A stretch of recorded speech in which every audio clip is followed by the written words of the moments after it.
One is going to be when you see the moths flying around. They have a wingspan of about 1.5 inches when the wings are fully expanded. In this picture, you can see the camouflage or mottled appearance of the wings. Now, a single female can lay up to 2,000 eggs, just not all at once. I wonder if that's all the adults do. Now, as you look at these boots, you can see that about 2 or 3 days after the moths have laid the eggs, they'll start to hatch out as small worms. As you walk through the fields or your lawn, start looking for worms early in the morning or late in the afternoon. Leaves down at the ground level. As you can see, caterpillars have a face only a mother could love. One of the ways that we can identify the caterpillar is by looking at the face of it. They have an upside down, white or cream colored Y on their face. They don't cause much damage. You may see some window pane type feeding where they cut small holes out of the leaves. Now, this may go on for about 2 weeks before you really notice the problem. It's when they get large, that's when you really have the problem out with the armyworms. When the worms reach 1 inch to 80% of their lifetime consumption of whatever they're going to chew on. The best time to control these worms are when they're small, when they're about 3/4 of an inch. If they get above that, they're very difficult to control. When they reach 1.5 inches, what they're going to do is pupate and go back down in those moths. Then they're going to start the cycle all over again. The key to controlling the worms is finding them and identifying when they're small. If you have questions, either call us at the office at 940-349-2882 or email us. Next up, Janet will be talking to us about a new pest in crepe myrtles.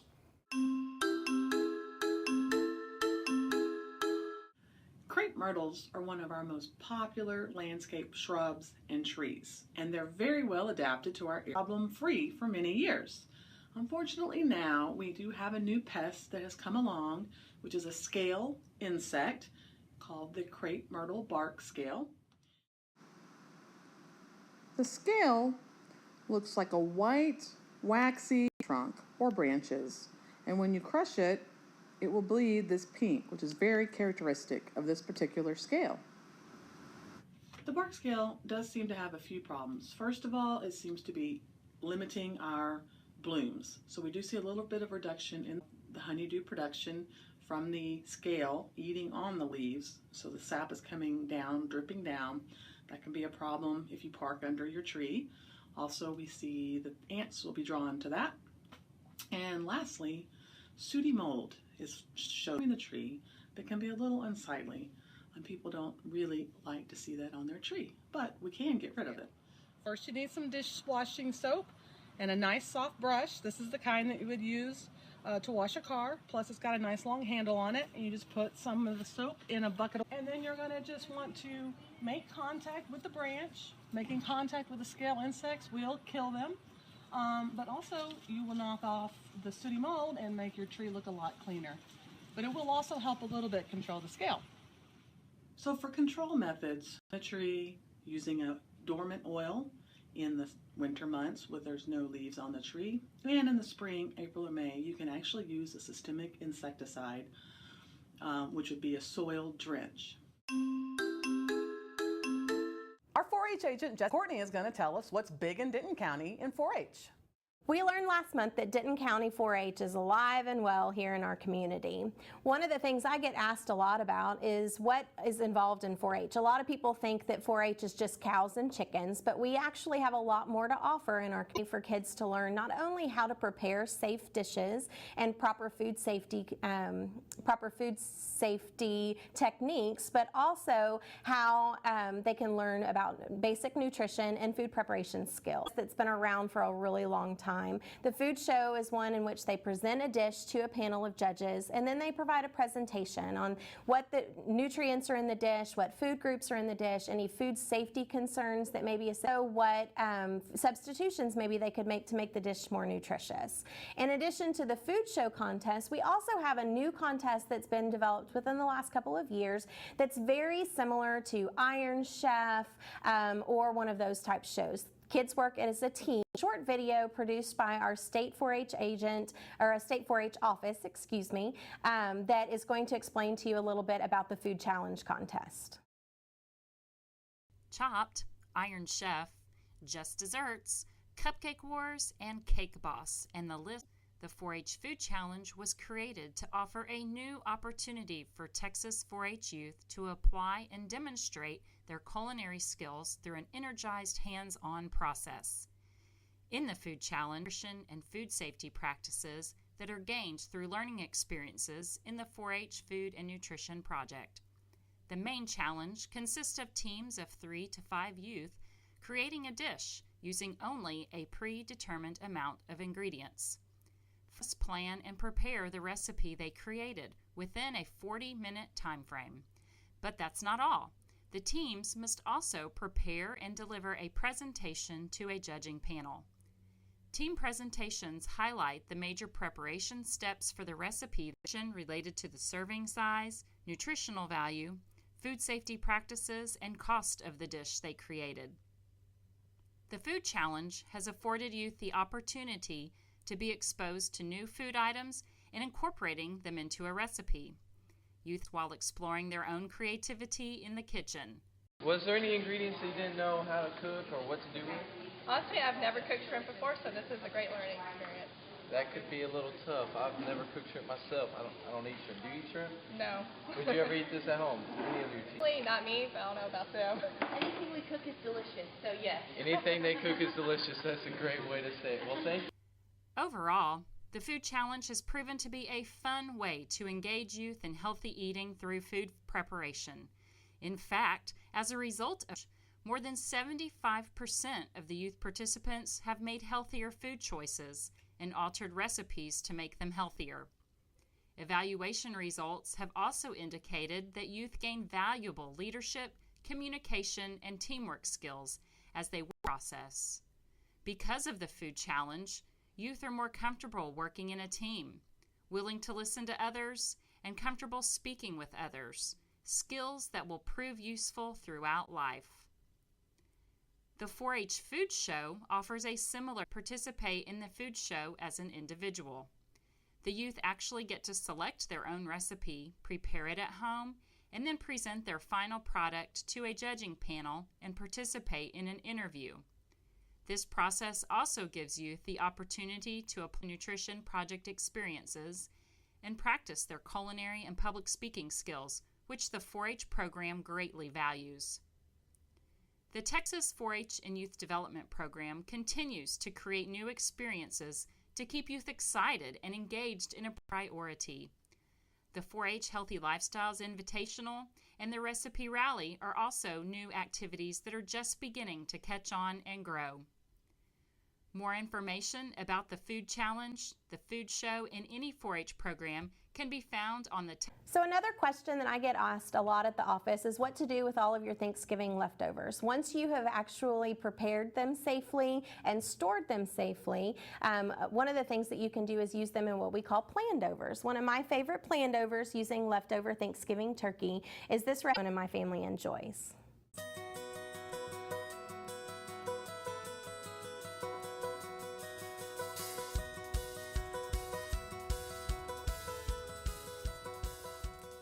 Hi, my name is Courtney Davis, and I'm a county extension agent with Texas AgriLife Extension Service, and I have a great option for you. Today, we're going to be cooking one of my favorites, white chicken chili. What I love about this recipe is, number one, it's quick and easy. Number two, it's an appliance, the slow cooker. This has become one of my favorite tools to use in the kitchen because it makes preparation super easy, super quick. I can come home, dinner's pretty much ready for me, and cleanup is a snap. You're probably wondering what this plastic sheet, a friend of mine introduced these to me. These are slow cooker liners, and they make cleanup so easy when using the slow cooker. All you do is place it in, place your ingredients inside the plastic sheeting, put your lid on, cook it like you normally would, and then whenever you're done, you just lift for dishes duty. What we're going to do to get started today is we are going to, what I did before was I chopped up a small onion, I sauteed it with about 2 cloves of chopped garlic in a pan. Was going to cook that just to the point that those onions became tender and translucent. I didn't want to overcook them because they are going to continue to cook in the slow cooker. I just wanted to bring it, get rid of some of that raw onion taste. So we're going to dump that in our crock pot. Going to do is we're going to dump in 3 cans of navy beans. If you're from small town Texas like I am and your grocery store doesn't have navy beans like mine does, then you can always substitute using Great Northern beans. So I'm dumping in 3 cans of Great Northern beans, all of the juice. That juice is going to help to thicken your soup a little bit, okay? So that's going to be a good thing to keep in there. In addition, we're going to put in 2 cans of shoe peg corn that has been drained. Have also been drained. It's going to give it a nice kick. If you don't want very much heat, you can always reduce that. This doesn't add too much heat though, so it should be tolerable for your average person. In addition, I have been cooked. My husband and I had chicken for dinner last night. I went ahead and cooked a few extra breasts and shredded those up so that I could put it in today's meal. If you don't have time to do that ahead of time, you can always saute some chicken or boil some chicken, shred it up before putting it in here. Turkey from a holiday meal, if that's what you want to do. Any kind of chicken or poultry works. Rotisserie chicken I've used before, it works great as well. So we want to shred that up and put it in our crock pot. If you don't have time to do all of this ahead of time and you want to go raw chicken, you're welcome to do that. I would put in a couple of chicken breasts into your soup. I would make sure that everything's covered. Cook it on low for 6 to 8 hours and then shred it before you end up serving the chili. You want to make sure that your chicken is not frozen, because you never want to add frozen chicken or anything frozen to a crock pot because you run into time and temperature regulations and some food safety issues. So always make sure that all of your meats that you put in you put them in there, okay? In addition to this, we are going to add 2.5 to 3.5 cups of chicken broth, depending on how soupy you want your chili to be. We are also going to add about 2 teaspoons of cumin to give it that nice chili flavor. Fresh oregano or dried oregano, okay? You're going to mix that in really, really good. Put it on low, set it on low, and cook for 6 to 8 hours. This recipe will serve about 8 to 10 people, and at $2.50 per serving, it's actually very economical. Family like me, where it's just my husband and I, this is a great recipe to put together and then put any leftovers in the freezer where we can enjoy them at another time. Before you serve it, you'll take the lid off. You're going to add about 3 tablespoons of fresh lime juice to kind of give it that with any of your favorite garnishments. Today we're serving it with a dollop of sour cream and some cheese, 2 of my husband's favorites. I also sometimes will put in some fresh cilantro on top to kind of give it that Mexican flavor. So the next time you're wondering what's for dinner, out at Texas AgriLife Extension Service, and find us on Facebook. We're going to leave you now with our calendar of events, including our food show that's just coming up November 19th and the 4-H Food Challenge, which is December 3rd. Thank you for joining us, and please send us your questions at ag.com.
AgriLife Answers. We are your Texas A&M AgriLife Extension Service here in Denton County.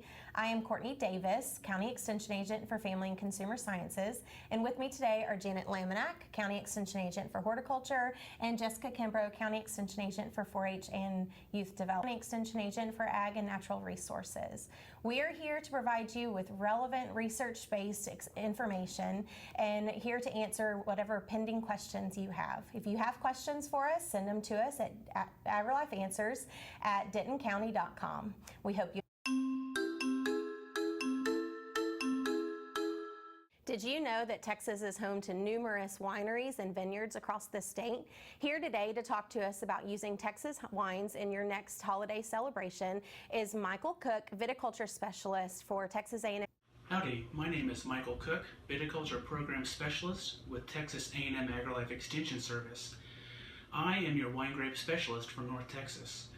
I work with growers in North Texas, roughly 55 counties, from Abilene all the way to the Louisiana border, to bring research-based information to provide this information to growers in the area to help them become or remain successful in their enterprise.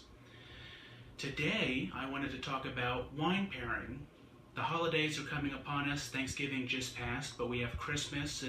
And so I thought it fitting as your wine grape specialist to talk about certain wines. It can be pretty daunting to realize what wines you might want to pair, which one pairs better with what type of food. If you're going to be serving something that's light chicken called Sauvignon Blanc, Lost Oak in Burleson has a nice Sauvignon Blanc. That would be an excellent option. Sauvignon Blanc has grassy characteristics. It's fairly delicate, crisp, and clean. So it would pair nicely with light chicken, like rosemary chicken, butter chicken. If you're going all the way to a rich, smoky chicken or turkey, smoked turkey, you may want to pair that with an oaked Chardonnay. That would compare well nicely with that. Maybe even a Trebbiano.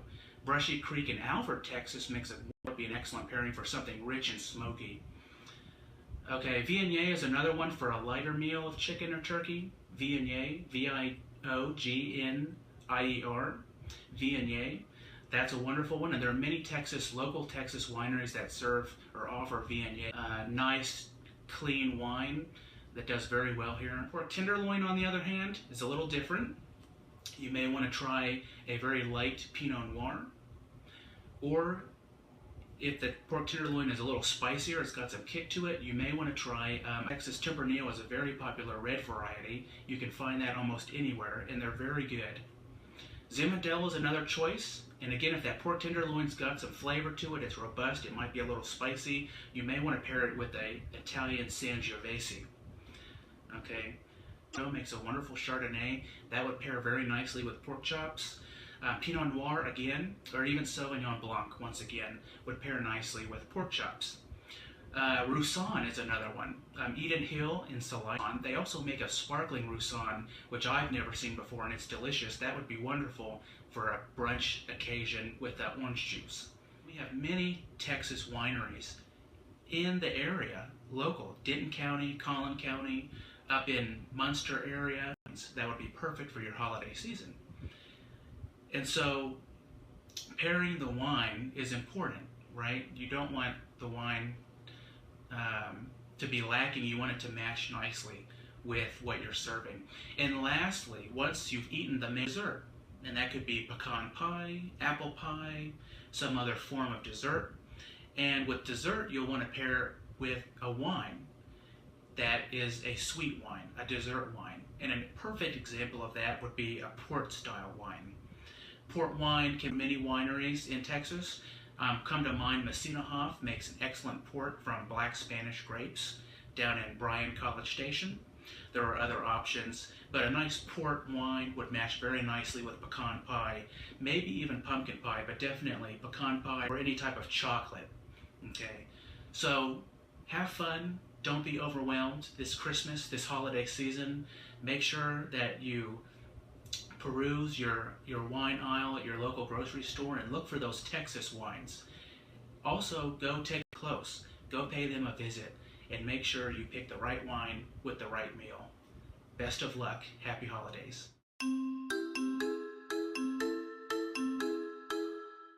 Fall Fall and winter is a great time to plant a tree.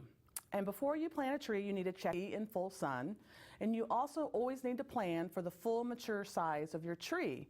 Check overhead to make sure there's no power lines. And also you need to know if there's anything underground as well. And you're going to want to call 811 so they'll come and mark your utility lines for on how to plant a tree.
Keep Denton Beautiful has a lot of tree initiative, including rebates for trees for homeowners and special incentives for trees for neighborhoods and businesses.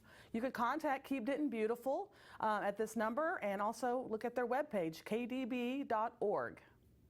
Also, the district is having their annual tree seedling sale. They are taking orders at this time. Contact their office and get your orders in. This sale benefits Cool Shade for 3rd grade, which is when Master Gardeners in October take 3,000 across the county and give them to the 3rd graders to take home and plant.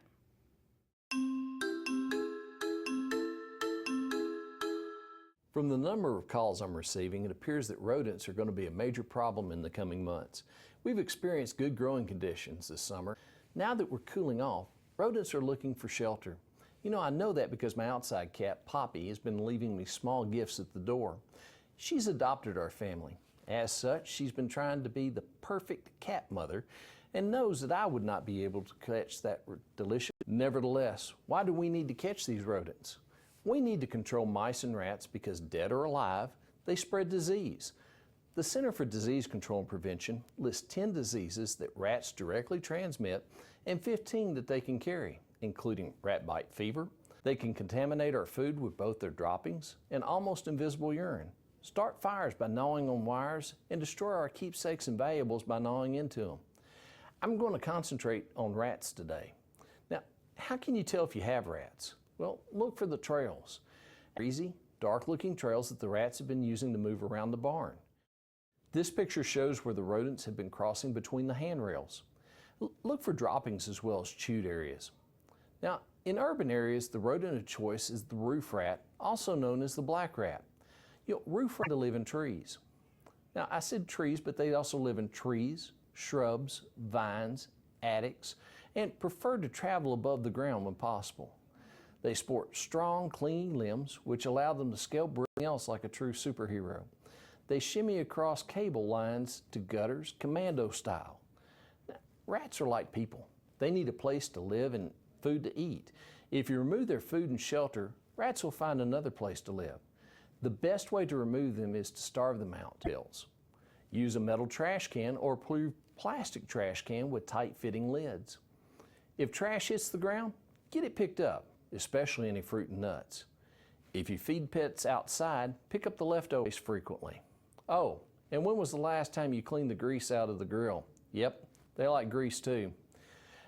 Now that we've cleaned up all the food, let's get to work on getting rid of their shelter. An unused shed or a vehicle is an invitation for rats. Remove them or openings in your house larger than a rat's head, they can get in. Foam-filled walls, well, they're no barrier to rats either. Rats can apply between 5,000 to 7,000 pounds per square inch of pressure when they're gnawing. To put this into perspective, the jaws of life, the fire from their vehicles, works with only 5,000 pounds per square inch. Now, rats can jump up to 3 feet and climb wires and pipe very well.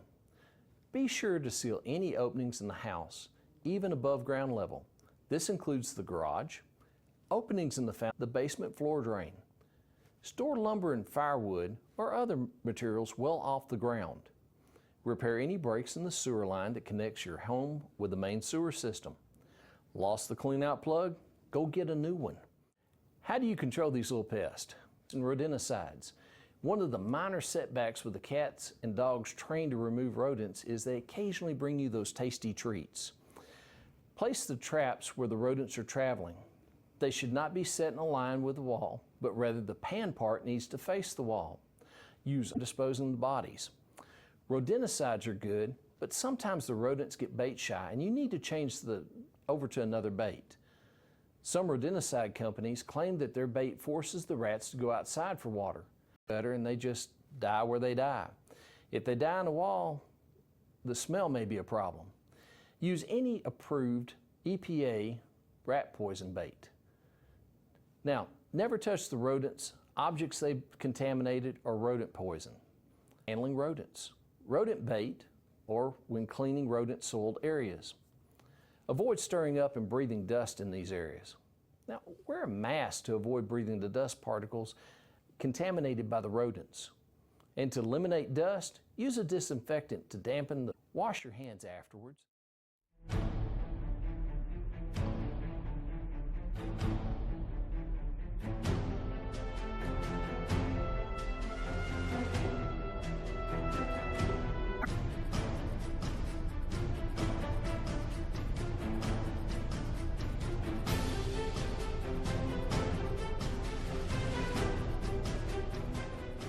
Hello and welcome. My name is Beverly Fells Jones. I am an author, speaker, and your hostess for today's show. You know, this show is not about the lifestyles of the rich and famous, but it's about the ordinary and the extra. I am bringing to you people who are doing awesome and wonderful things. So today, what I'd like to do is kind of start our program off with an idea about what is this thing called the good life. You know, the good life can be, as I've mentioned before, just going and getting your nails done once every couple of weeks because you feel so good about yourself each and every time you do that. Are you a gardener that loves to go out and sometimes get really frustrated, worms that are eating your leaves, but you love being a gardener and you know as you harvest, you've got the good life? Are you spending time with your family and enjoying each other? That's the good life. So I found this I want to read it to you, and it was written in 2007 by a gentleman by the name of Simpson. That's all he's got. Simpson, B-R-U-V-A-S, whatever that stands for. But I want to give him credit. He says, life is good. Life can seem kind. Life can pull at your heartstrings and play with your mind. Life can be blissful and happy and free. Life can put beauty in the things that you see. Life can place challenges right at your feet. Life can make good of the hardships. Life can reward those determined to win. Life can be hurtful, not always fair. Life can surround you with people who care. Life clearly does offer its ups and downs. Life's day with the bad. Life is a mixture of happy and sad. And that's the first stanza of that poem called Life is Good. But what I want to do today is guest. And let me tell you, I met this woman at a networking event where we were going to meet other people and just kind of work together. But for some reason, we clicked and we decided to meet and have a conversation and see what each other's about. And we wound up talking for 2 hours, 2.5 hours. But I learned a lot about her, and she impressed me quite a bit. And so I'm going to read a little bit about her and then I'll talk more about what I conversation. Her name is Zena Martin, and she is the owner and chief design impressionista, I love that, and is also an art educator who resides in the Dallas area. Since the age of 3, her parents noticed her artistic bent cultivated all throughout her young and adult life. Well, the amazing thing that I love is that she's been an art teacher in the school system for many years, and she finally took the leap. She made the jump, and she jumped teacher. And that's why I have her on the show today, because we're looking at her living the good life. And she's involved in many avenues of creativity, including print-ready graphic design, handmade beaded jewelry, even gifts. And let me tell you, she decorates classrooms for teachers. And one of the things I forgot to do today is bring some pictures of those classrooms. So we'll just have to figure out a way for you to see that. But she is also, and I asked her this because sometimes your big brother you don't want to talk about. So her big brother is Roland Martin, and he's on TV One right now. He's a contributor for CNN. And so this is the type of family she's come from. And she specializes in creating unique, one-of-a-kind creations using her own vision as well as yours. So welcome, Zena. Thank you for having me. Yes, I'll be with you because I wanted people to understand and know the idea of preparing to live your life's passion. Yes, right? Definitely. Because a lot of times we are working, we have a job, we may not like that job. I was making too much money, right? and so it wasn't about, I didn't see myself being able to bring in an income doing my passion that I was doing working in corporate. Made that leap. I did make that leap, and it was scary. Because it's just like you said, you have the consistent source of income, nothing to worry about. You've got retirement built into it, you have your savings from it, but there's always that missing that's not quite hitting the mark for you emotionally and even spiritually. And so it became more pressing the more creative I got with my business and just my passion in general. The more I realized, okay, more. Not that I didn't love it, but I knew that there was more, that I needed to pursue more. And so it became so much that I had to make the choice. There was no more. Okay, so you transcended the fear. Yes, yes. And did you pinpoint where that fear was of making that leap? Can you share with us what that... The fear specifically was this was something that I'd been doing for so long. I'd built a huge reputation within the school district and the city based on the consistent source of income. And as many artists and designers will tell you, it's not a consistent source of income being a freelance designer, of course, depending upon what that field is. So it was very scary to make the leap, worrying about what other people would think, and colleagues down, which you know it will, having to tell all the kids. Yes. Ms. Martin's not coming back this year. Exactly, yes. And that was very difficult. And, just the whole picture of what my comfort zone was. It was really that it was the greatest comfort zone because, to be honest, it wasn't. I knew it wasn't the greatest comfort zone, but it was still consistent. But I realized that there was more that could be had if I just took that leap. And it honestly came down to a conversation I had with a colleague. I won't mention her. but I had been so stressed because my business was doing so well, but trying to work full-time and a full-time mom and trying to do a business full-time, I was stressing myself out. And I just kept saying, I can't do this anymore, I can't do this anymore. And she just said, the safety net. The safety net. And yes. She just said, well, you know what? I'm going to call you and text you every hour today to see if you sent that letter of resignation in. And I don't believe her. People do stuff like that all the time and say stuff. So I just said, I went out and I was doing my business after I left school that day. Right. And she kept texting me. And the last one she sent, it was at 10 o'clock that night, and I was in the middle of a store. And I find, because I was thinking about it all day. Right. It kept coming to my mind, are you going to, but you didn't. This year, we're here again. And so I just finally, in the middle of the store, I'm on my phone emailing my boss this resignation letter. And it was so scary, but it was such a relief. It was like, you did it. And in 24 hours that I'd made the best decision. So what happened in 24 hours?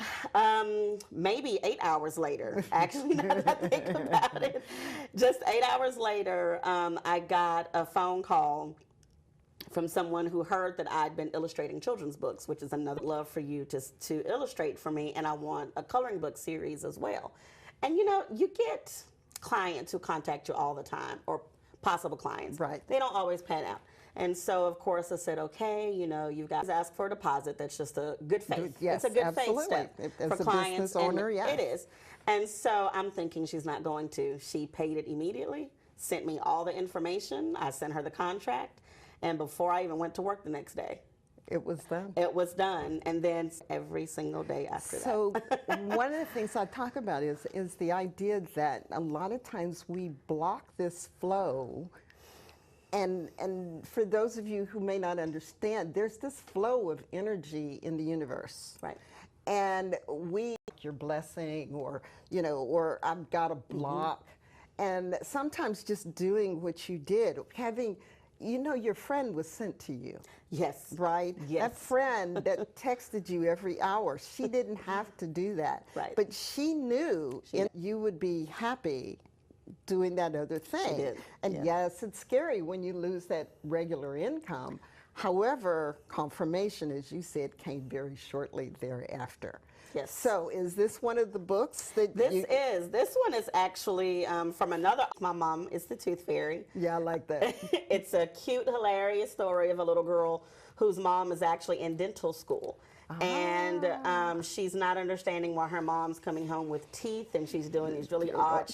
And it turns into this huge snowball. Really? Where she's got the whole school scared of her mom. But then eventually she figures it out. Mom comes to career day. Okay. And Is this mom coming to career day? This is mom coming to career day. Yes, confusion is cleared up.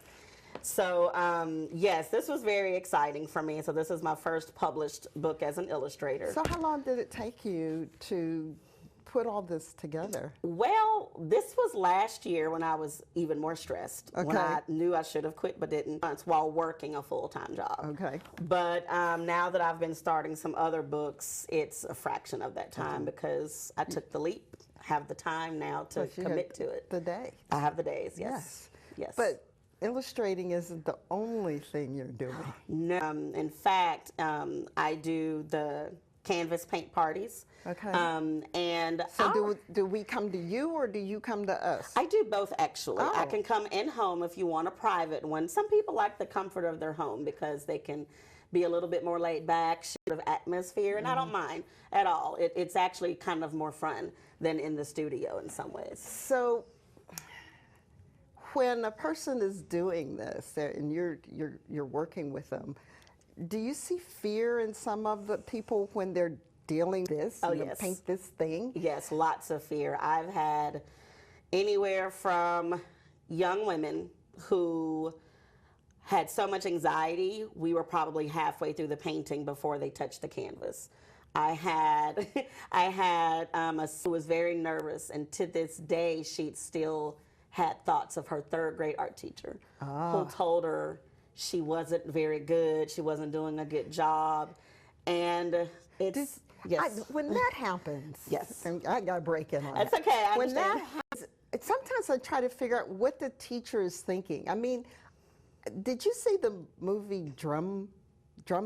Yes. Was it Drumline? Yes. And he was a fierce drum teacher. Yes. But he taught from fear. Yes. Versus from encourage. But the student he had got that challenge from the fear. But most students don't do that. They go back into their shell. That's it's true. a rare student that actually excels from that negative challenge. That's true. Right? That's true. Teachers are being trained. Are they taught that, or is that just part of their personality? I know we're going off on something else. No, that's okay, because in general. NT Daily News on Denton Community Television. We're here for you because we are you. We live and work. We find local stories that need to be told and inform you about national issues that affect our city. From City Hall to the Square, and from UNT to TWU, we've got this city covered because we care about them just as much as you do. Stay tuned. Coming up on NT Daily News, the Denton City Council must come up with solutions to help a neighborhood that won't have access to water. Plus, UNT is planning on buying a few business properties that are privately owned. Find out how they're doing it. In Denton is managing to keep themselves warm as cold weather grips the entire country. From the Mayborn School of Journalism at the University of North Texas, this is NT Daily News. Water crisis as its source is about to disappear. Thanks for joining us. I'm Tyler Presley. And I'm Asmar Khan. NT Daily's Ibram Gallegos is live at the water pump to tell us what residents are dealing with. City of Denton Mayor Chris Watts declared a public estates neighborhood as its private water service will go out tomorrow. The owner of the mobile home park has been providing water through a private service. The neighborhood was annexed into the city of Denton in 2013. Because of this, Green Tree was not part of the city's water. The owner to give a short 30-day notice that the water would be cut off.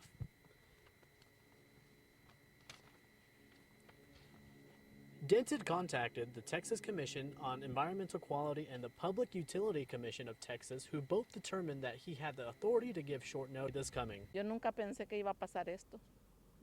Por eso estoy preocupada, no sabemos qué hacer.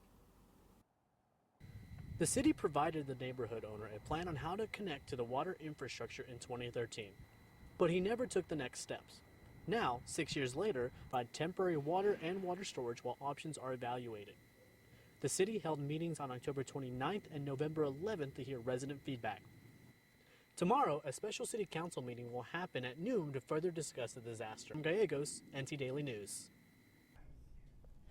The University of North Texas wants to buy a few small properties on campus through eminent domain.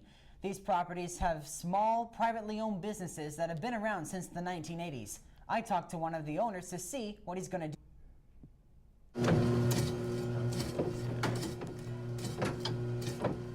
There are a few small businesses on the south end of UNT's campus. One of them is New York Subhub. Many people regularly eat there. But that could change as UNT wants eminent domain.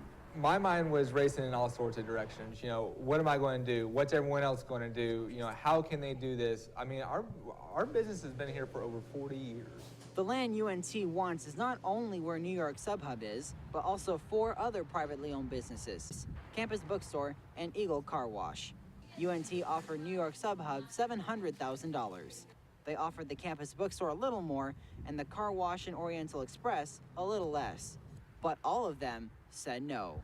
None of us want to sell. That's the thing, is we've been here successful here for so long that we don't feel like we should be forced to sell. So that's what we're trying to do. We're trying to fight what's going on.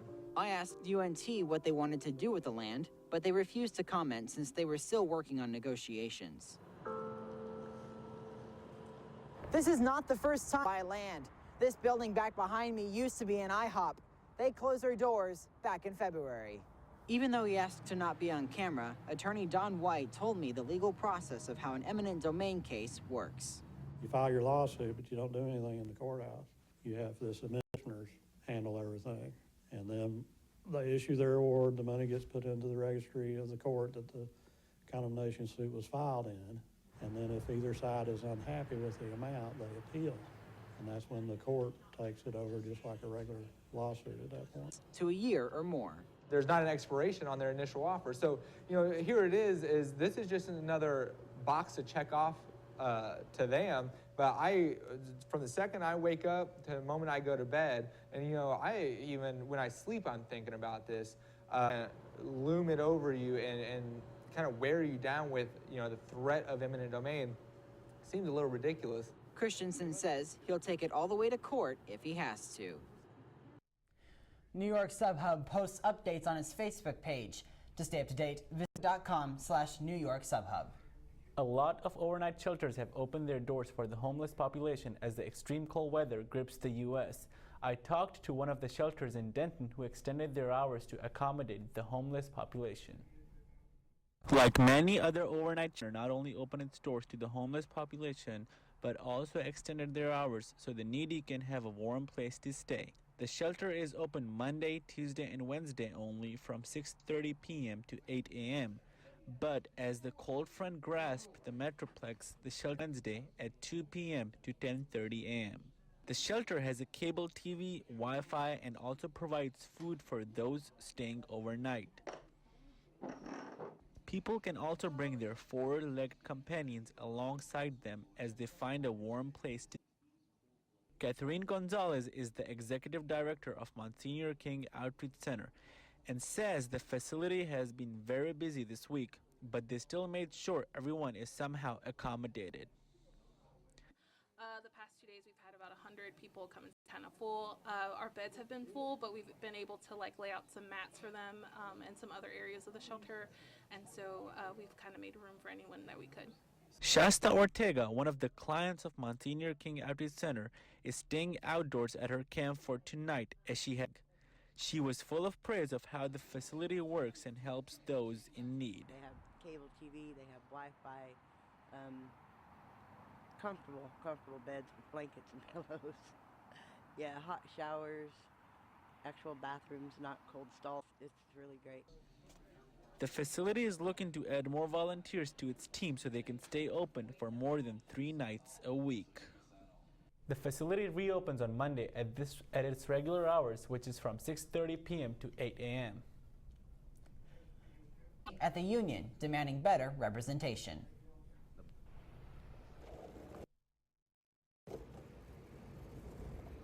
He was a skater boy. She said, "See you later, boy," when she hit me with her car and killed me. Since driver, it's your responsibility to share the road with people who may be on the sidewalk, on the bike lanes, on the road itself, whether they're walking, skating, biking, hydroplaning, hydroflasking, hyperboarding, whatever. It's important to give people 3 to 6 feet of clearance room on either side. So it's your responsibility to share the road.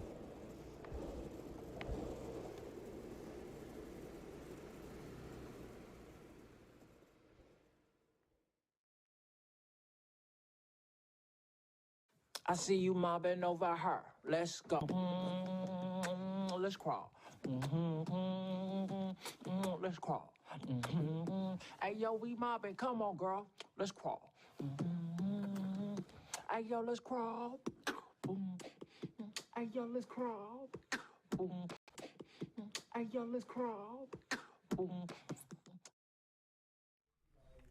UNT Student Government Association and the Black Student Union organized a peaceful sit-in to raise awareness on the student proposals to better represent the diversity. Chris Suarez was there for the details. In consideration of the racial slur that was mentioned last week during a panel discussion on freedom of speech, UNT Student Government and the Black Student Union held a peaceful sit-in during the Board of Regents meeting earlier today. So exactly what the goal of this is to just fill up that we are serious about exactly what has happened, and so just to send that message, as well as far as any proposals that we are talking about. We're not going to be talking at the meeting. We're going to be talking tomorrow, but we're going to be talking on behalf of the student service fee and as well as our strategic plan that we have. Close to 100 students met just before the meeting to organize their sit-in, their protest. Students were encouraged to duct tape their mouths and draw signs to voice out their opinions. President of the Student Government Association, Yolian Ogbu, facilitated the sit-in and stressed the importance of having a voice that can be heard and listened to. It means a lot because it's a time for traumatizing situation that happened last week, but because of that, this is the prime time for us to be coming together as a community and showing others that, we're a force to be reckoned with. Students that participated hoped to convince the board members to vote on specific proposals that were set by the Student Government Association, the Black Student Union, colored people to better represent them. So we had released a list of demands Friday afternoon through the SJBSU and NAACP Twitter, and those are the demands that we were actually presenting to the Board of Regents tomorrow morning at 10:45. And so what today is going to be is that we're here, we're seen, and listen to us tomorrow, and so we'll see what decision they make tomorrow. It is a tense time here at UNT, and students are trying their best to enact change during such a controversial topic. Oscar Suarez, NT Daily News. Board will be presenting the demands after the board will make final decisions on the student demands. Last week events, which led the UNT System Assistant General Counsel Kathleen Soul resigned for saying the N-word at a campus event, sparked debates about lack of diversity training at UNT. The Undergraduate Student Government Association wrote a letter to the president of UNT, Neil Smartrisk, demanding increase in racial awareness throughout the campus. The letter also demanded increase in the percentage of black, brown, and other minorities among the faculty and staff.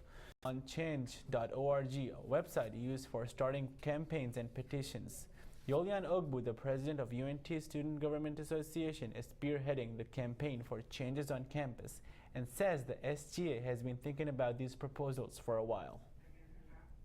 I've had conversations with the administration already about, and honestly, I'll say they're fairly supportive about it, but I think it's because of the incident that happened last week that has caused us to push the momentum.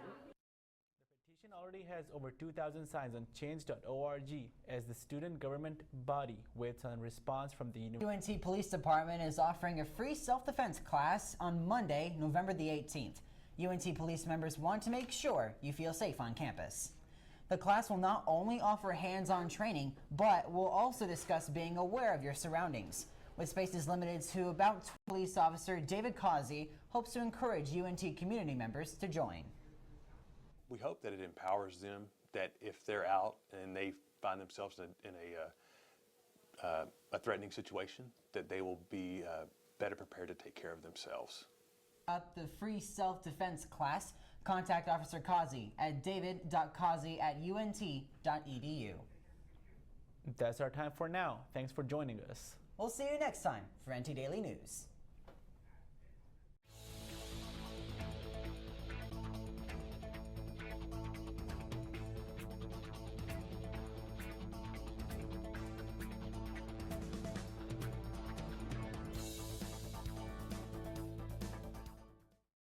From the Mayborn School of Journalism at the University of North Texas. Welcome to your update on the Texas Legislature and bills that are being considered. This is North Texas Daily TV, and I'm Marcus Sykes. A new bill could affect LGBTQ individual healthcare for trans individuals, gender expression in the workplace and at school, refusing to issue marriage licenses, and employment practices. House Bill 1035 also includes a bathroom bill. It would take effect on September. LGBTQ individuals may be affected by another new bill that prevents any governmental agency from taking action against a person who claims a sincerely held religious belief. House Bill 3172 liable any person who practices blatant discrimination as long as they claim a sincerely held religious belief. Minor children may have longer time to report crimes against them. House Bill 8 would allow children who are at the time of sexual victimization 20 years to report the crime. For those 18 years or of age or older, whether through trafficking, injury to a child, or bigamy, would have 10 years to report the crime. The act would take to hold office in more than one area, according to House Bill 1717. It would take effect on January 1st, 2020, if voters elect to amend the state constitution. Canine officers may after retirement. House Bill 3063 would allow for a law enforcement dog, horse, or other animal that has been suitable for transfer after consulting with the animal's veterinarian handlers and other. Take effect September 1st if passed.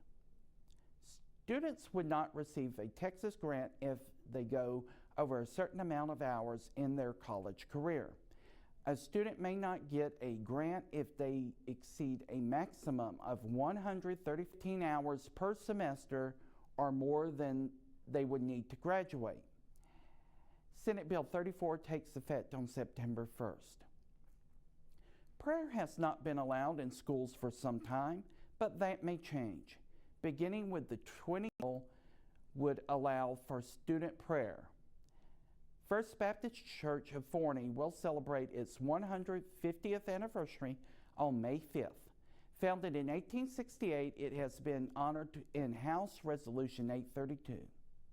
They have made the death penalty possible for any woman that had an abortion fail to gain motion in the Texas House. House Bill 896, an amended version of Senate Bill 23, would have made the death penalty possible for not only the physician, regardless of the conduct of the loss of the unborn child. The bill would have taken effect on September 1st.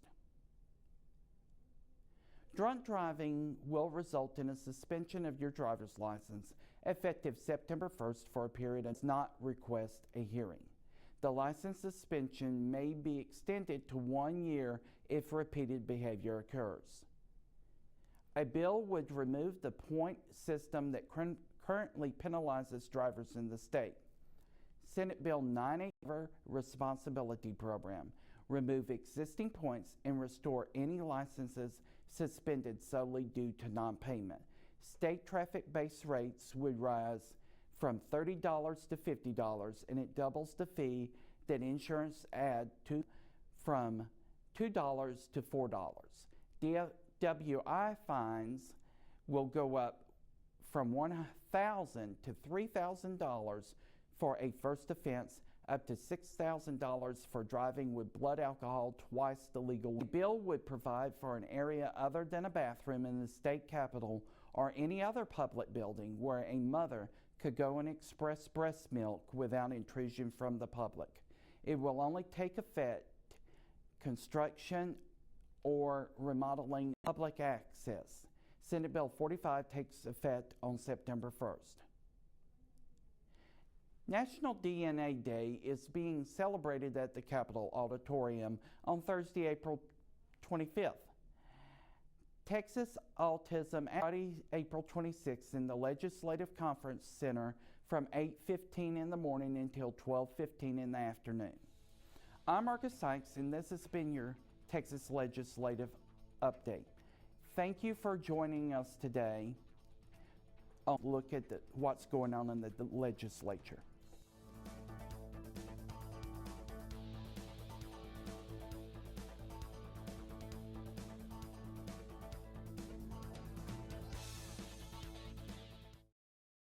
Denton Community Mayborn School of Journalism, the University of North Texas.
the Lord is doing in your life, or just to be able to have the opportunity to pray with you.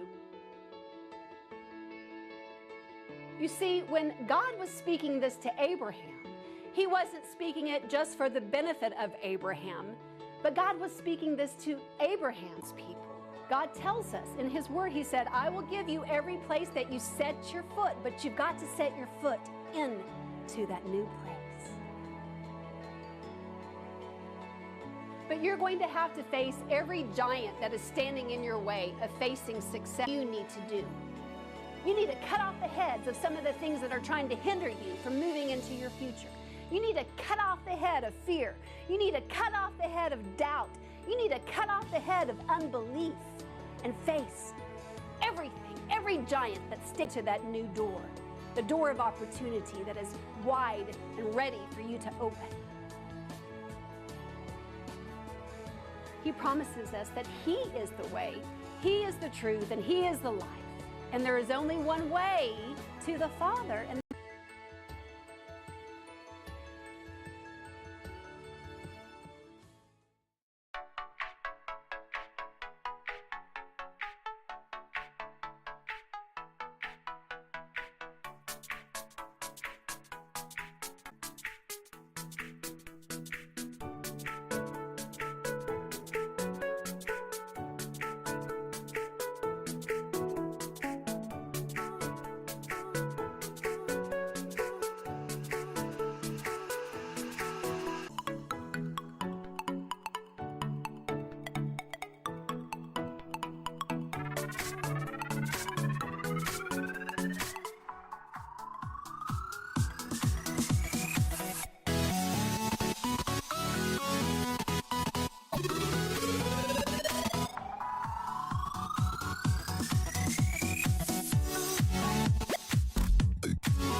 Hi, I'm Robert Jeffress, pastor of First Baptist Church in Dallas and Bible teacher on Pathway to Victory. I hope you'll consider supporting Time with Teresa, a wonderful broadcast ministry. The information you see on your screen right now. God bless you, and thank you for doing so.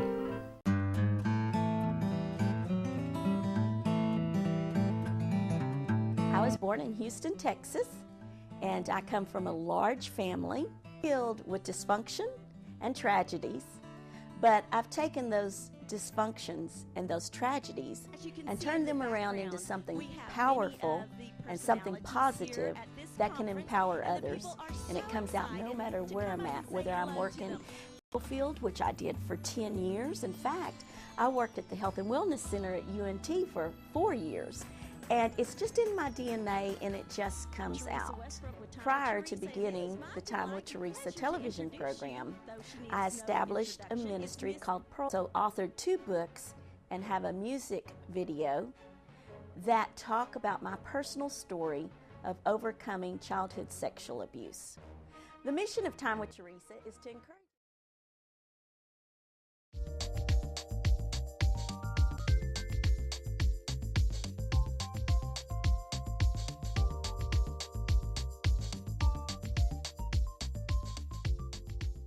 Good morning, good afternoon. Whatever the case may be, you're watching Access to Justice, and I'm attorney Delia Parker Mims. We'll look at the state of affairs in our segment entitled, What's Going On? From that 1970 song Marvin Gaye, What's Going On, where he talked about all the turmoil. So we look at that in 2019 and see if we've ever figured out what's going on, and we're gonna do that today. Today, local activist Prudence Sanchez, and she also doubles as one of my very best friends.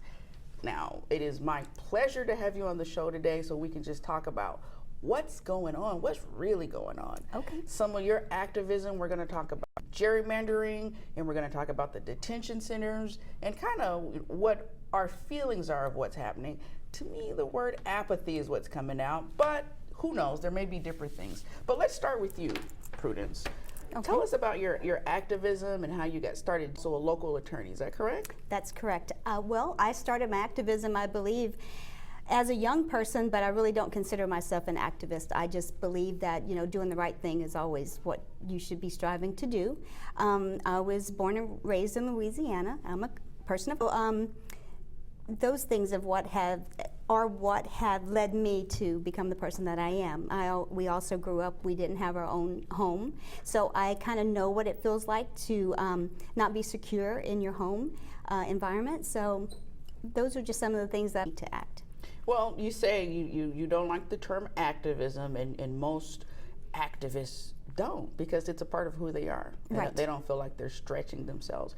But you are involved in many different things. You give a lot of your time, you give a lot of your talent, and your husband, as we had Alfredo Sanchez on the show before, he was working towards preventing certain bills being passed so that, in his view, the burden would not pass to the younger generation. But that's something you and your husband have been working. That's correct. We do feel for the generations that are coming after us. We don't feel that they are going to be in as good a position as even we are or were. We believe it's already hard for the young families to make it, and so even if we would policies that or laws that are passed, we feel an obligation to the younger people to because they are our future, and so we feel more of an obligation to them versus ourselves. So feeling that obligation, again, is what causes you to act, even though you don't care. On the board right now of Serve Denton, I take a very limited role in that position. I have also been on the board of Denton Affordable Housing Corporation. I am the treasurer of LULAC, which is the League of United Latin American Citizens. I have been a member of the NAACP.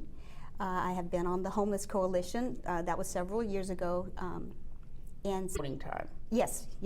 I am a current voter registrar. I have been in the past. My husband is as well. So we just feel that it's important to educate the public on the importance of voting, registering. And during the last election, though, you were also a voter deputy or a voter clerk. What did you do during the election? Yes, I was a voter. I was a clerk, and so we just, processed voters as they came in to vote. And those are all volunteer things, is that correct? Yes, they are volunteer. You spend about 4. I enjoyed it. I had a really nice time. So on the day of election, which usually has many of people wrapped around the building coming inside. You were actually on the inside, and you were one of the people that was taking the election ballots. Who did you have with you doing that? I had my granddaughter, well, I think she was 16, going on 17 at that time, and she had the best time, and she thought it was fun. She, even when she went back to school and told her peers about it, they want to get in on it the next time. You think it's important for people themselves and the people behind them? I really do. I do feel for the next generation. The kids that are graduating from high school right now, I believe that some of the hope that we had, that, and you know, it's pretty difficult to know the burdens that we have placed on them. Right. Well, let's talk about some of the things that are happening today, and that's all we're going to do is talk about it with Prudence Sanchez, a activist who, when you mention all the boards that you're on, you don't just sit on those boards. I happen to know that you are one of those people who are actually out there doing stuff. Now, the word that comes to my mind is apathy when we talk about a lot of things that are happening. Would you agree with that? I do agree with when we are manned at voter registration tables, you know, people will come by and we'll like, hey, have you registered to vote? And they say, my vote doesn't matter. Doesn't matter what I do. It doesn't matter. And so that really shows that really it's a hope problem. And if there was some way that we could get that something good can happen from what they do, then I think we could make big inroads in voter registration and voter participation. Well, it's no doubt that you do a little work with the Democratic Party. Yes. So in 2016, there was a lot of hope going on. Yeah. I think the results of that affected, say, millennials or people younger than that with whether or not their vote actually counts. Well, the millennials, I believe, do understand that they do have a need to get out and vote. The voting polls, there were a lot of people excited, young people excited to come and vote, and so I was really happy to see that. So I think that maybe they were happy to do. Now, after the results came out, resisting, feeling hopeless. Right. Do you think that continued on in terms of their view on whether or not their vote matters? Yes, I think it really woke up a lot of people to realize that your vote does matter. However, I mean, there is that argument, the Electoral College, that doesn't really represent the popular vote, and you know, there's been a lot of commentary and a lot of debate in the public, you know, squares and just among people. You know, should we do anything about that? I don't know the answer to that, but it, you know, I think it did. Well, that is kind of the electoral issue is an issue neither one of us are specials on. No. We're both attorneys. But in briefly understanding that when it was created in order to balance out each state's share so that one person wasn't a region. Right. So I guess today the question is, do we still need that? Or do we need to go to a popular vote thing? Things that we certainly can't answer in this segment, but those are the kinds of things that are coming up. So in terms of elections, we're going to talk about that. The 2016 allowed a lot of people who felt like their vote didn't count, and it brought to light more of the electoral process. But then we had the 2018 midterms, and something in those midterms happened. I read some articles about what was going on in 2018, and it was that an article in Police magazine. Suburban women are fed up and could drive a blue wave. Would you say that describes you at all, or have you seen that type of suburban America? I have seen that energy come out. I think it's kind of unpredictable because I think it's unpredictable. We can't really say what suburban women are going to do because we're all diverse. We have our own concerns, and so, but I really believe it can be done for sure. Well, when we saw the results of the 2018 midterms, we saw a lot of states in their House district races flipping blue. Yes. And of course, we know recently that we've had quite a few women and people of color that were able to go to U.S. Congress. Do you think that had anything to do with any of the motivation behind the suburban women? As far as getting them, as far as that they becoming In that elected. 2018 midterm election. Yes, I do. I believe women of color, and just, you know, it's probably not just women of color. It's just people in general who see the issues and want a diverse representation. Not necessarily one color or the other, but just people who really want our country and our communities to stop playing this football game of us and them. Right. So when we go back to the issue of apathy and voting, it has been said that America's turnout in recent memory is trailing behind others in developed countries in terms of voter countries that follow basically the same model. We have pretty much one of the lowest turnouts. Yes. Some of those reasons why they have, and can you bring up the first slide, would be registration process. In some states, registering is automatic. Do you think? Well, I think all options are on the table. I don't think that any option should not be considered. You know, I don't know what problems any state is having with their automatic voting, but I do think that as many barriers that we can reasonably remove beneficial to our communities and our country as a whole. Another data showed that education shows that the single biggest predictor of whether someone will vote is whether or not they hold a college degree. And that kind of goes along the line with the article in the educated suburban women are fed up. Have you seen any of that in your activism in terms of people voting, having access to education being an indicator or a factor in motivating them to want to go to the polls? The people who aren't educated, in our public, I can't think of the word, formal education, who do stay involved in their communities and do care about, what's going on. My grandmother, who did not have a formal education, voting was always a big and important thing. Right. And some people even insisted upon waiting on election day, not really taking advantage of early voting, but they wanted to get all dressed up. Yeah, that's true. Recently, I've had a conversation with my mother that in her state, there's not a lot of advertising about when things are being voted on or what's being voted on or who's running and those sorts of things. So those are addressed where, that people can know what's going on. In terms of, that goes back to the second point in terms of education, not just having a formal degree, but having the access to information as to what the issues are. Yes. And why it's important to them. I wish that we had a big banner that said it's election time that goes across Locust Street like we do for Arts and Jazz and for Rosebud Festival. We really, I think, need a big banner like that to remind people. Right. In the community. Now, have you heard of some of the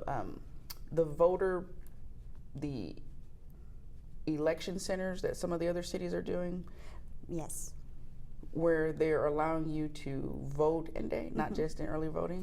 Yes, I don't see anything wrong with that. I don't know what the bases are for having to go to your precinct and vote on your day. I don't know the laws on that and the rules on that, but it does seem like it. Did you see a lot of people being turned away on election day because they were at the wrong precinct? Yes. Yes, but you're not just turned away. You are actually given, hey, this is where you need to vote, and this is how to get there. Right. Yeah. It'll be interesting if there was any type of data on how many people are willing to leave the place that they went to vote when they stood in line all that time, got up to the vote, and then told that they were at the wrong precinct, only to be turned away. Right, and you never, as far as I understand, you don't turn them away. You say, there's different things to do to try to remedy that. So people do get to vote. Now, the provisional voting, that doesn't necessarily guarantee that your vote's going to be counted, though. Is that correct? What they just did in Tarrant County, they recently, their county commissioners, sought to have more election centers so that people can go and vote at different areas. And I think that'd be something that we really need to consider in Denton. I know that they had brought that up once before. Probably might want to consider moving forward. Let's go on to a different issue when we talk about apathy and whether or not people are interested in what's happening. Have you been keeping track of any of the comments that have been coming out of Washington? Yes, yes, I have. How about the president regarding the 4 women Congress people who he used the term they should go back to where they came from? Right. I don't know what he meant by that because basically I believe that they're all from the United States, so I don't know what he meant. It's kind of a... I have. Mm-hmm. All right. It's kind of an outdated way of saying you don't belong. That's how I look at it. And as we are moving forward on the issue of apathy, let's talk about the detention centers. Okay. Now is that when people are coming to ask for asylum, which is what they are legally required to do, ask for asylum, they have to be on the U.S. soil. They can't ask for asylum they have to be on soil to ask for asylum. Our policy is to split those families up and to put them. How do you feel about that? Well, I don't agree with the way that the people are being treated on the border. I have not gone down there personally. Not what you would expect to see our country doing. Yeah. In a way, when you would think about think America. People would be more upset regarding the standby. Yes. Than to allow. Certainly with the children, at least that's how I see it. Right. We would want to talk about land of the free, home of the brave. Why are we afraid of people who are seeking help, whether or not they qualify for asylum? Right. Or not. Right. In my opinion, we don't know. They may going to receive it, but how we treat them, what does that say? Well, I still think there's that mentality of us and them, that the pie is not big enough for everybody. You can't have a piece of whatever happens to you. It's your own fault because you shouldn't have done X, Y, and Z. Yeah. We have gotten to a point where we seemed like we were a little bit more hardened. And hopefully there could be a bigger push so that it's kind of like during the Olympics. During the Olympics, we're all going to do well, no matter who the person is handing the baton off to. Right. They hand it off, and we want them to take it and move and go to the finish line. How can we get back to that state of mind when we think about each other and what's happening? Right. Well, until it really hits home to people personally. I mean, I don't know how that's going to change when when people in our country, are struggling day to day, trying to make ends meet, having to work 2 or 3 jobs just to have a roof. They're really struggling to keep their head above water, and it's really hard to think beyond that when your basic needs aren't met. It's really hard, but I think that we really need to wake up, because I believe that as a government, we don't think that it could be taken away, or that another type of government could replace our democracy if we're not careful and if we don't watch it. Right. And that goes back to the issue of people need to understand the power and the importance of voting. Yes, yes. I mean, paid in our government, we need to, try to make a better future for our kids. We really need to get their hopes up. Now, when people decide not to vote, another thing that I've been hearing is the issue of the 2-party system. Have you heard that? Yes. What is that? And I'm not going to say which one, because at this moment I can't remember. I did not think that was going to be good for the democracy, because, a house divided cannot stand. And so I really concerned about the country, and not just, I'm Republican, so therefore I can't follow any Democrat. I'm Democrat. I can't vote, for Republican. We have to choose out of that system that we participate in. Actually, resonates with us. It doesn't mean that we agree with everything that a person does, or so it does kind of lock us into that, because that's just what we have. And I wish that someone really cared about the country, and to government would keep that focus, rather than saying, how can I maintain my position of power?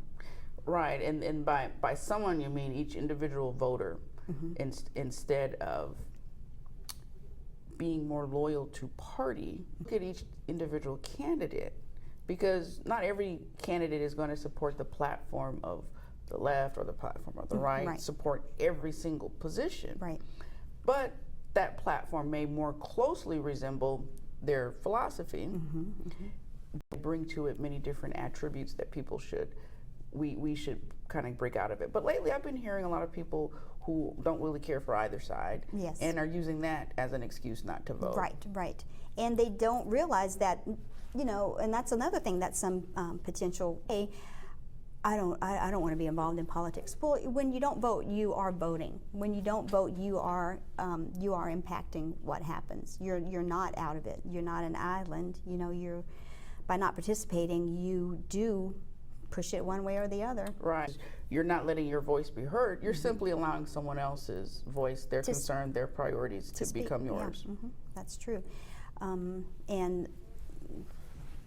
I just think that if we had someone that cared about the country and the communities, I think so. Yeah. One of the most lowest voter turnouts would be our municipal elections, and they have quite an impact on you. Our municipals, our school boards, at times they will have even 1% of the population making those decisions. Can you imagine that? I know that for a fact. I mean, I know it for a fact. And you hear the saying that all politics is local. Well, it's true, and I know that some people wait, but you live in your community. Your kids go to your school, to the schools in your community. It matters. I mean, when somebody wins and there was only 500 votes, I mean, that's mind-blowing. That is mind-blowing. And our mayor positions are just one on a couple of hundred votes. Right. Out of a town of more than 100,000 people. That speaks to the issue of apathy. But just as you were saying, our life is run by the local governments, our county taxes, our city, our school taxes. When we get those property values that come to our houses and everybody's protesting, when we have those streets that don't get repaired, the repairs that go in your schools, that comes out of local government. Right. And the local government, and opting to only participate in the presidential election, makes no sense. We do need more information about that. Like you said, maybe a banner like we do when we have our other city fairs. Yes. It's election time. It's election time. We're at this time. So I think that I wish that more people ran for office. I think people believe you have to be the smartest person, that you have to have money, and sometimes to win these elections, which is disappointing, but just some grassroots campaigning can really go a long way, and I really wish that more people, they're like, well, I'm not qualified. If you are 18 or whatever it is, and you're an American citizen or whatever the qualifications are, you're qualified. You don't have to have a PhD or even a bachelor's degree. That's true.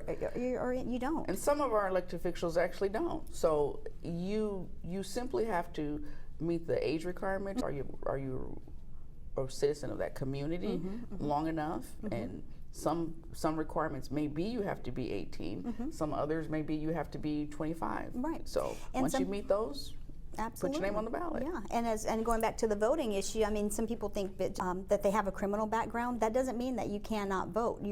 People who think I can't vote really should look at what the rules are, because you probably can.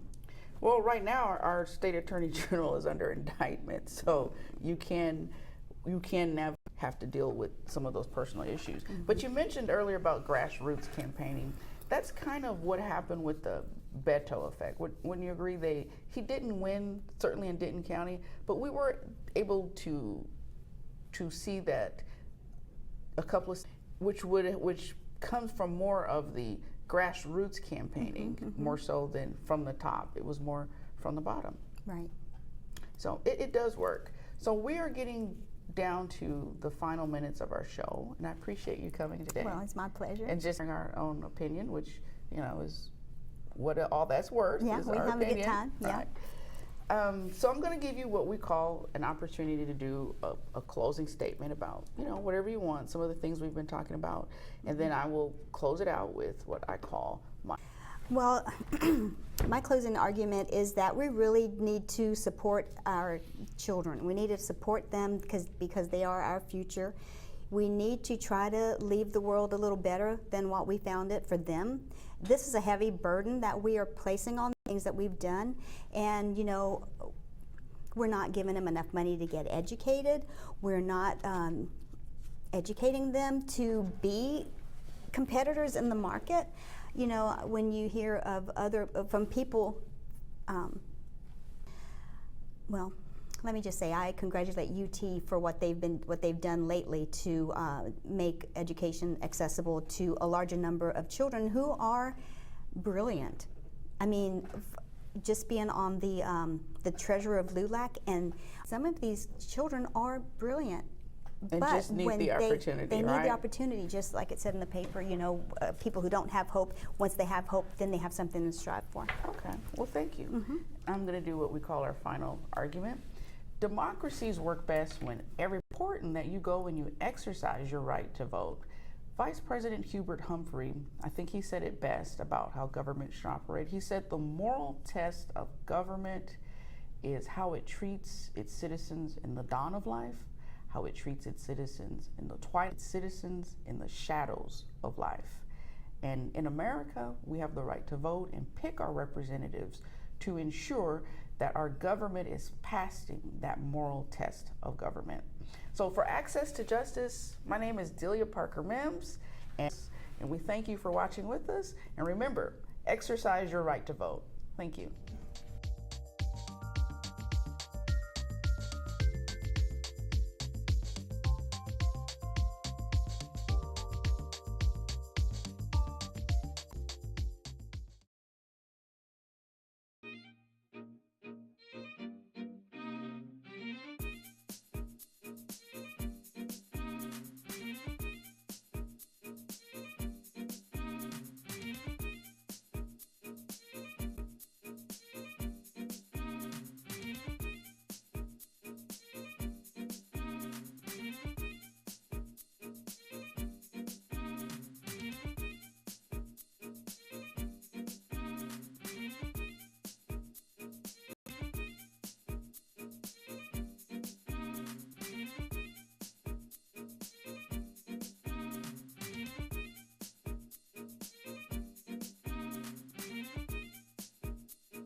Welcome to Speak Life.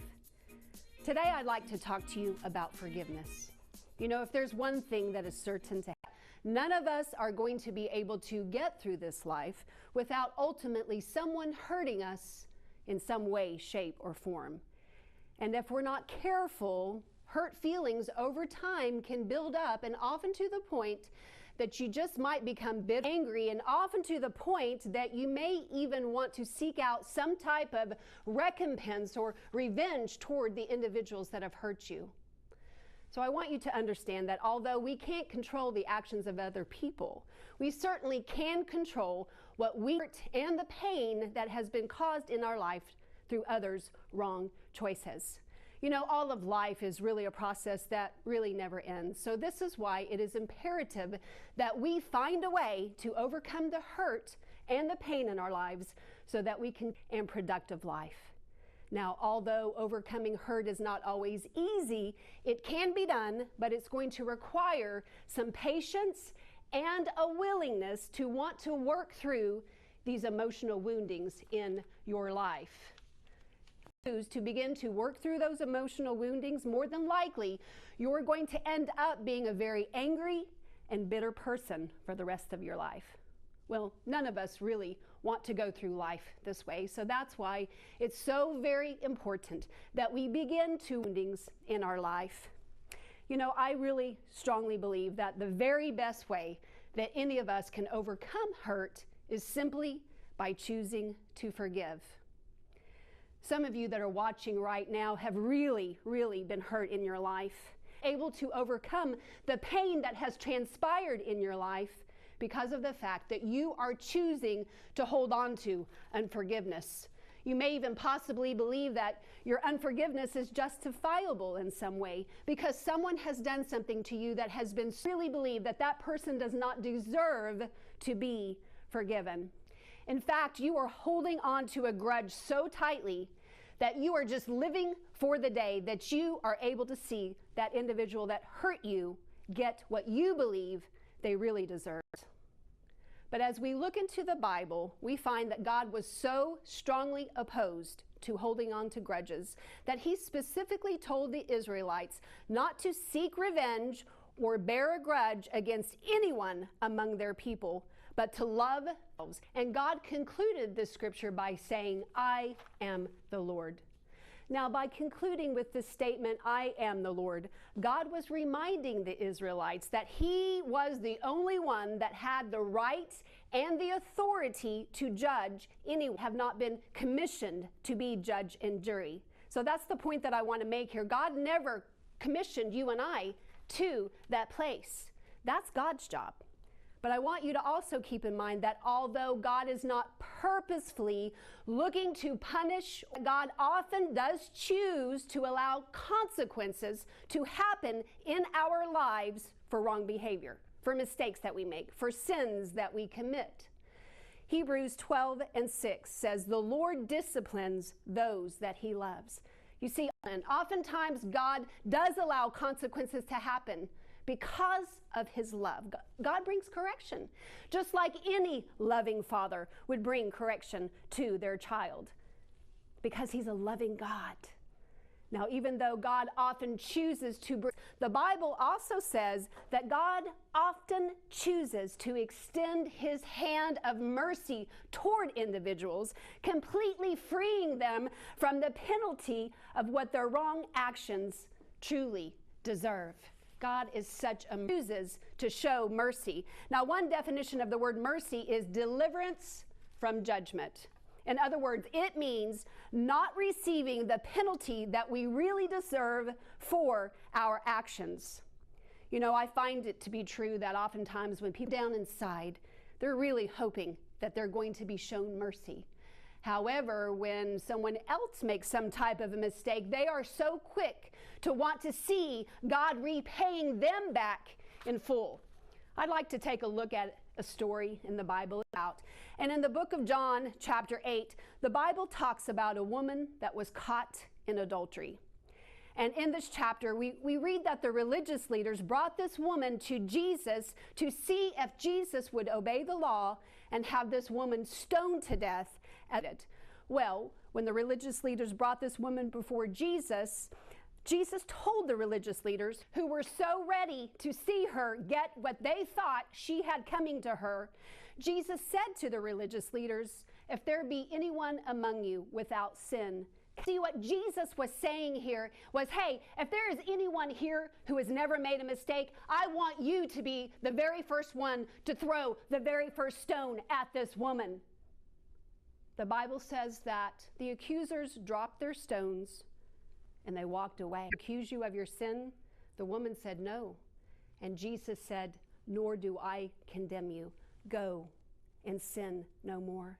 You see, Jesus, in all his wisdom and all of his to show the religious leaders that not only was he not legalistic, but he took this opportunity to teach them a very valuable lesson involving a very forgiving and merciful God.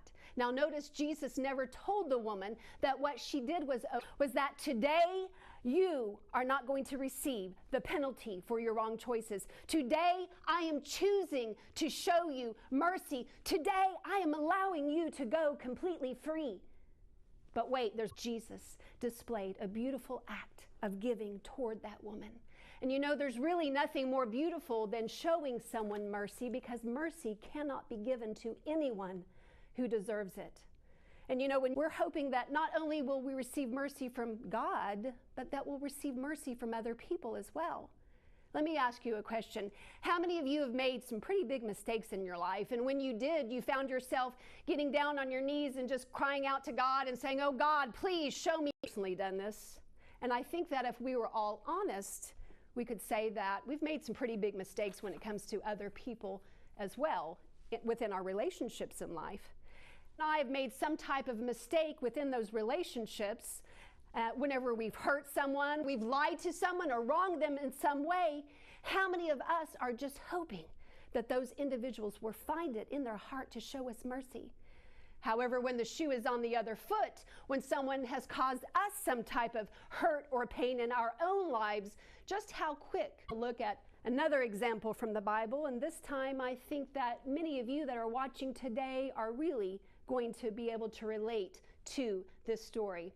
This story is found in Matthew chapter 18, and it's of the unmerciful servant. Well, in the story, Jesus tells a parable about a king who wanted to settle accounts with his servants. Well, one servant in particular owed him 10,000 bags of gold. So he calls the servant in and he instructs the servant to settle. Well, the servant begins to beg and plead with the king, just asking him to please be patient with him, promising him that in time he will pay him back in full. The Bible says that the king decided to have pity. He had compassion upon him, and he allowed him to go completely free. He released him from this enormous debt. Well, no sooner had the servant been released that he went out and he found one of his very own servants that owed him only once. He grabbed his servant and he began to choke him, and he demanded that his servant pay him back in full. Well, his servant began to beg and plead with him, just asking him to please be patient, promising that he in time would pay him back in full. But this man did not choose to show until he could repay him. Well, there were some witnesses that had overseen exactly what had just transpired, and they went and they told the king what they had just witnessed. When the king heard about it, he called his servant in. "You wicked servant," he said, "I canceled all that debt of yours because you begged me to. Could you have not shown the same mercy upon your servant as I just showed you?" Now, because of his servant's wrong actions, the king, he turned him over to the jailers, and the Bible says to be tortured until he was able to repay the debt. Then Jesus concluded this parable by saying, "This is how our Heavenly Father will treat each of you unless you forgive from your heart." Now, how many of you watching today could say that whenever you get in trouble with the IRS, whenever you are caught cheating on your spouse, whenever you have wronged someone in such a way and hurt them so badly that you could never, ever repay them, and begging God to only show you mercy, you have found yourself pleading with that person that you've hurt to only have patience with you. Yet when someone hurts you, you want to grab them and you want to choke them and you want to hold them in a prison of unforgiveness until they... I want you to understand something very, very critical. You see, the Bible says that the unforgiving servant was handed over to the jailers to be tortured until he could repay the debt. And the Bible says that this is exactly what will happen to you and forgive from the heart. Now, the jailer in this parable represents our adversary, our enemy, the devil. And when people deliberately choose to hold on to unforgiveness, they will be turned over, be tormented. You see, because when you refuse to forgive, what you are doing is you are allowing the enemy to have access into your life. You are opening the door for the jailer to come in and to begin to torment you. And he is gaining access into your life. And bitterness and resentment and unforgiveness and all that any of this is doing is only torturing you. This is why the Bible cautions us in Ephesians 4:27, reminding us not to give any place to the devil and not to give the devil any opportunity in our lives. But when you purposefully hold on to that unforgiveness, you are allowing the enemy to gain access into your mind and into your soul. And all that it's doing is hurting you. Can't you see now why forgiving is so very an attribute that is consistently taught all throughout the Bible? You see, the Bible tells us in Matthew 6:14 and 15 that if we forgive other people when they sin against you, your Heavenly Father will also forgive you. Others, their sins or their mistakes or their wrongdoing, your Father will not forgive you. Well, we all need to receive forgiveness from our Father, but the Bible says that in order to be forgiven, that we must show forgiveness toward those that have hurt. The truth is that forgiveness is really for our own benefit, because when we forgive, not only are we closing the door to the adversary, but we are ridding ourselves of all toxicity that is only causing destruction. With right now, that you're understanding just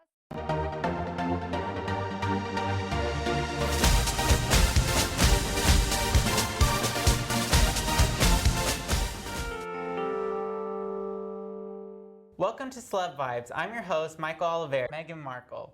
Meghan Markle just released a video on the royal family's official Twitter page. Kensington Palace tweeted this: "The Duchess of Sussex is supporting a new charity cookbook called Together, Our Community Cookbook, to bring communities together. #CookTogether." So what are our thoughts on this so far? I think she's doing a really good job of inserting herself into the royal family. I do too. I think she's like, she knew what she wanted to do for making a change, and she really, honestly for me, I was wondering what she was gonna do next, past, just getting married. She kept saying that she already had all these ideas and she wanted to hit the ground running, and it's already been like over 100 days. A lot of good fashion, but I haven't seen her like actually insert herself. And I just think she's really, really pretty, and she's doing like the fashion that she has been like strutting in. She's been doing her thing. Yeah, she's been doing her thing with that. So next up, we have Nicki Minaj. They finally came face to face at Harper's Bazaar's Icons party during New York Fashion Week. Cardi B reportedly threw her shoe at Nicki Minaj and was escorted out of the party barefoot and with a visible bump on her forehead. Okay, so different celebrities pretty much saying the same thing about Nicki, about her trying to stop things that they had going and stuff or whatever. But I don't know, Cardi B ain't no punk. I know that they had like released songs or whatever in which they kind of like it was kind of weird to see Nicki. She's like very hard going like in her songs, where she's like, oh, I'm so anti-Cardi B, and if I ever saw her, I would do this. And then they're in a setting where they're literally face to face, and Nicki decides to go off in the corner and just like not do anything. B is the one that actually started like fighting, and so it was just kind of weird to see that from Nicki. I don't know. I was like, you're a rapper who's always saying that you got the street cred going, and you had a moment to show us. Next up, we have Aretha Franklin, the Queen of Soul. She passed away at the age of 76 due to pancreatic cancer on August 16th. Franklin had multiple days of public viewings. She was finally laid to rest on his funeral procession. So, I really liked her funeral. I thought it was really well done because, she was the Queen of Soul, and, so many people respected her for everything that she did. Her anthem, Respect, was just a whole calling card to that generation, to, the Black community. It was actually one of the mantras for the civil rights movement too. That was Aretha Franklin. She went out like a star. She did, She went and that's out what like I loved a about star. her funeral. It was straight to her personality. I mean, on the very first day, they had her in like a red dress and the red heels and a gold casket, like that gold-plated casket was oh my gosh. bomb. Yeah, so, I mean, they really treated her like a true diva, and I was like, that's exactly, I don't know, I just thought the whole thing, from the 100 pink Cadillacs they had that referenced her song, Freeway of Love. Yes, and so it was just really well done. Yeah, it was definitely, and it was star-studded at that. Like, they had celebrities like Ariana Grande. Bill Clinton even gave a speech. Yeah, it was just really well star-studded funeral, and I liked that the church itself was like a homey church. It wasn't like this big cathedral or anything. It was just like nice and homey feeling, and back like more her root style, but then they just gave it a little with what they put into the details, and I like that. Our next story is about Serena Williams. Serena Williams lost the U.S. Open against Naomi Osaka on September 8th after receiving abuse. Williams accused the umpire of sexism, Williams was first given a violation from chair umpire Carlos Ramos for illegal coaching from her player box. She verbally confronted the umpire, saying, "I don't cheat to win. I rather lose. I'm just like a game penalty for court violation." Williams then said, "You owe me an apology." Okay, that's a lot. Yeah. That was a pretty intense game. I honestly, when I watched that, I like got chills because I said it own version, but like when she said it, she was kind of like raw about it. So it was, she like screamed that. She was like, "You better owe me an apology," you know? So you owe me an apology. I have never cheated in my life. I have a daughter and I stand with you. You owe me an apology. You will never do another one. Williams did say that she thought that there was sexism there in the tennis, saying that other tennis players that are men don't get scrutinized. She already had come under fire even before this for wearing a cat suit. She had a full body cat suit that was like skin tight and it was black, and they just had such a controversy about it. They didn't like it, and they said that they banned it, I think, for the rest of the tournament season. She was apparently really upset about that because it wasn't just like from her anyway, she said that it wasn't just like a something to show off or whatever. It was something that had some kind of health benefits because of some surgery or something that she had before. Something like that was a good game though. Yeah, it really was. And like I felt bad because even when the girl won, Osaka, she like was crying. I felt so bad for her because everyone's like booing in the crowd, but I don't think they're necessarily booing at her for winning. The situation Williams was being put under. And I think because Williams was so like, I guess, so emotional open about her emotions, I think the crowd saw that, and that's what they were booing at, because they felt like she was maybe having a hard time on the field, but I don't think that they were booing. And I do feel like she did give a good game, and she did deserve her win, but I just feel like it kind of got overshadowed, unfortunately. So our last story today is about Mac Miller. Mac Miller was found dead on September 7th at his Studio City home in California. He was the ex-boyfriend of Ariana Grande. A source told overdose. An autopsy has been completed and his official cause of death has been deferred pending additional tests. So obviously this is like not a great story, but what are your thoughts or feelings? Mac Miller was he was a pretty good artist. He was definitely a good artist. And I think it's unfortunate that he went out the way he did, but we struggles, our own demons, our own things that we have to deal with, and some people are able to, I guess, work with them better than other people, and it's unfortunate. Yeah, I feel bad because so many fans, I guess, want to put like a lot of pressure onto Ariana to be speaking out, or that she somehow I don't know, needs a voice and opinion. And I feel like she's an ex, at the end of the day, she was an ex-girlfriend. She got out because it was such a traumatic experience for her being in that relationship, processing it in her own way, but I don't think she owes anybody an explanation, nor does she need to like even put a statement out, in my opinion. But I know she has, I think, put out a statement. On Instagram, yeah. But, and I know people keep asking like the things, and I don't know, I feel like maybe they need to give her some time and some space, and but I feel more bad for the family of Mac Miller because they're the ones that actually suffer. His fans are probably suffering. Yeah, somebody that you cared about. Yeah, well, now we gotta take a hard left so that we can say goodbye. Thank you for watching this week's version of Celeb Vibes. Again, my name is Michael Oliveris, and this is Mark Kelso. Next week to watch another episode of Celeb Vibes. Bye. Denton Community Television, operated by the Mayborn School of Journalism, the University of North Texas.